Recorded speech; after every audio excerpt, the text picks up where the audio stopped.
రోజున అంటే జూన్ 12వ తారీఖున బాల కార్మిక వ్యవస్థ నిర్మూలన దినోత్సవంగా జరుపుకుంటున్నాం. ప్రతి సంవత్సరం అంతర్జాతీయంగా ఏదో ఒక థీమ్ని ప్రకటించి ఈ రోజుని విజయవంతం చేస్తారు. ఈ సంవత్సరం బాల కార్మిక వ్యవస్థ సంబంధించిన థీమ్ ఏంటంటే act now and child labour. అంటే బాల కార్మికులకు వ్యతిరేకంగా, బాల కార్మిక వ్యవస్థకు వ్యతిరేకంగా నువ్వు పోరాడాలి. కలిసికట్టుగా, కలెక్టివ్గా ఒక సొసైటీ లాగా సంఘంలో మనం పోరాడాలి అని చెప్పి. అయితే 2019లో ఐక్యరాజ్య సమితి జనరల్ అసెంబ్లీ వాళ్ళు ఒక తీర్మానం చేశారు. ఈ ఇయర్ అంటే 2021 international year for the elimination of child labour. అంటే మొత్తం 2021 సంవత్సరాన్ని చైల్డ్ లేబర్ నిర్మూలించేందుకే కృషి చేస్తామని చెప్పి దీన్ని అంతర్జాతీయ సంవత్సరంగా పేర్కొన్నారనమాట. దీనికి సంబంధించి UN general assembly international labour ఆర్గనైజేషన్స్కి ఇయర్ని పూర్తి స్థాయిలో చైల్డ్ లేబర్కి వ్యతిరేకంగా కృషి చేయమని చెప్పి ఇయర్లో చెప్పడం జరిగింది.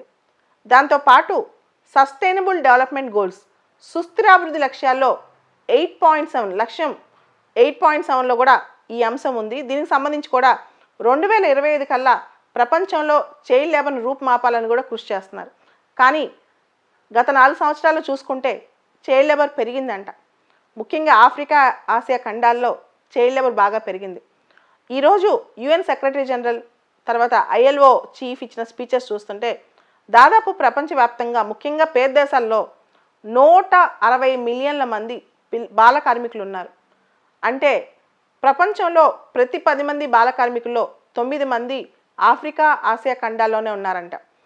ఈ పరిస్థితుల్లో చైల్డ్ లేబర్కి సంబంధించి ఈ ఇయర్ ముఖ్యంగా చాలా ఇంపార్టెంట్.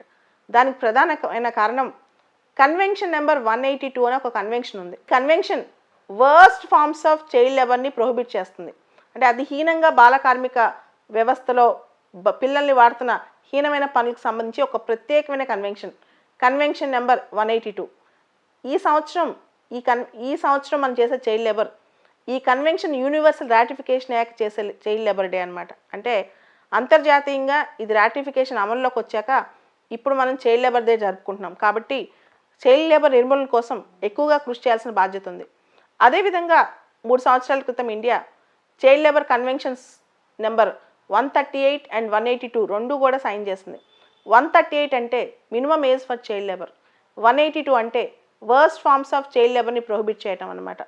అయితే ప్రపంచవ్యాప్తంగా కూడా బాల కార్మికుల్లో 70% మంది వ్యవసాయం పనుల్లో, 20% మంది మ్యానుఫ్యాక్చరింగ్ ఇండస్ట్రీస్లో, 10% మంది సర్వీస్ సెక్టర్లో, ఇట్లా చైల్డ్ లేబర్లో ఎక్కువ మంది వ్యవసాయం దానికి సంబంధించిన పనులు చేస్తున్నారు.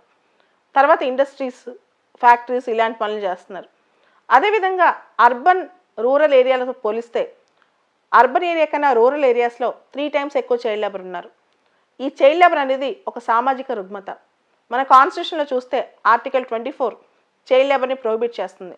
అదేవిధంగా article 21A right to education చెప్తుంది. దాంతో పాటు మనం ఆర్టీఈ చట్టం కూడా తీసుకొచ్చాం, రైట్ టు ఎడ్యుకేషన్ చట్టం.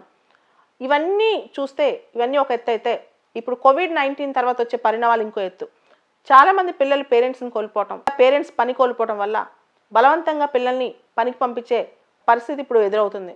దీంతో COVID-19తో కష్టాలు వచ్చే సంసారాలకు కానీ, COVID-19తో బాధపడే పిల్లలు, వాళ్ళ పేరెంట్స్ సంబంధించిన అంశాల్లో మనందరం చూస్తే, దీనికి సంబంధించిన ఆర్థికపరమైన అంశాలు మనం చూస్తే కనుక ముందుగా ఈ పిల్లల్ని బాల కార్మిక వ్యవస్థ నుంచి కాపాడాల్సిన బాధ్యత మన సొసైటీకి ఎంతైనా ఉంది, ప్రభుత్వానికి ఎంతైనా ఉంది.